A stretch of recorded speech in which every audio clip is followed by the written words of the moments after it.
sest tüüpiliselt ongi see, tagasiside tähendab seda, et ma annan sulle teada, milles sa saad jutumärkides ennast arendada, ehk siis mis on sinu puudused, mis on sinu probleemid, mida võiks rohkem olla, mida võiks vähem olla.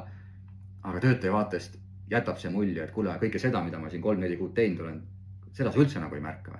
Miks me sellest ei räägi?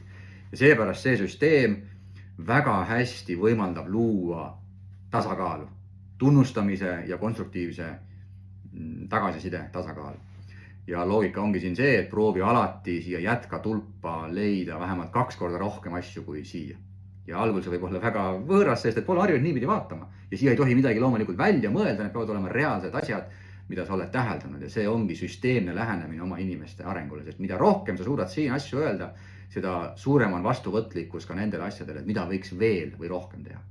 Ja ideaalis sa võiksid loomulikult tagasi saada siit ka tagasisidet oma töötajalt, aga tüüpiliselt seda ei julgeta otse nii anda juhi suunas, vot jätka seda, selles sa oled tubli, seda tee rohkem.